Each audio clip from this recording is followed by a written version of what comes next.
The team from Good Work giving you the latest advice as we head into the end of financial year. We got Ricky, our resident plumber and tradie. Great to have you on board, mate. Thanks, and Huey. James Klein, my mum's favourite, Jimmy with finance. Our off-air, we were chatting a little bit about super. Give us your pain points, mate, when it comes to some of the areas you'd like some clarity on when it comes to superannuation. Well, everything in superannuation at the moment. I know my accountant was heavily onto me about super. I was never paying it, Jimmy, never. He told me I need to pay it. And he told me I need to pay it quick smart.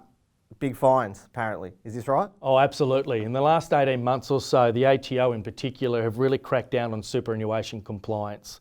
And in this industry, with all due respect, hasn't been complied with overly well. So let's talk about what is actually required of you. One, you need to determine the actual people you need to be paying super for.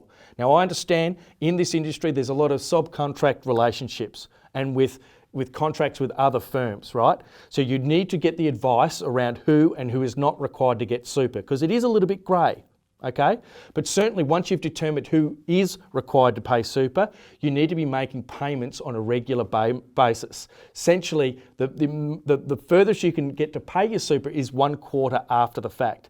Okay, so you finish a quarter end, you're meant to have it paid by 28 days after that quarter end, bit like your activity statement with their tax office. Well, talk to me. Like, super is important legal-wise. Talk to me how important it is in the long run.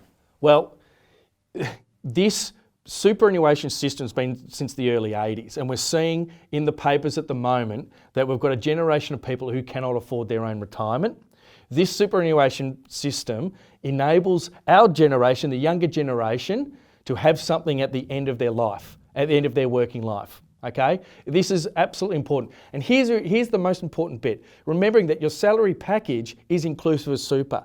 So if your boss is not paying your super, you're getting underpaid. And it's a very important point to think about. In terms of cash flow, Ricky, what sort of numbers are we talking? I mean, I don't want to delve too deeply, but what sort of numbers are you looking at quarterly in terms of superannuation payments? Well, that's my accountant's job. And he absolutely sends me these things. And to talk about this with Jimmy, I have no idea. No idea. He sends me bills, I pay them, and that's as much as I know about my accountancy, and I probably should know a lot more about it. Well, if I may, You may. From the 1st of July 2021, superannuation rates is going up from 9.5% to 10%. That's number one, okay?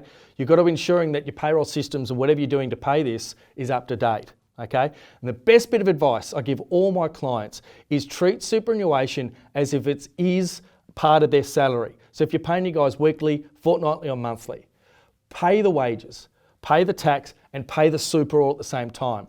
Bring that cash burden back into smaller bites. Take the cash burden when it's actually incurred, when you're actually spending the money. If you pay your super as you pay your wages, you'll never have a problem with super ever again. And with that low cash rate in terms of the percentage of borrowing rates, it's probably a good time to sort of up your borrowing if you want to keep that cash flow well moving along nicely. Yeah, absolutely. Working capital within your business is super important. And if you do need some help to get through a bigger project, you do need to catch up on some bills, speaking to your banking or lending facility, you'll be able to trade yourself through that. Is that like period. an overdraft? Like Potentially what an overdraft. Overdrafts are difficult. Banks aren't overly keen on overdrafts because they're essentially an extension of a credit card. However, if you don't go too silly on it, and actually can prove that you've got a steady cash flow through your business, you can ride through your bumpy bits with an overdraft.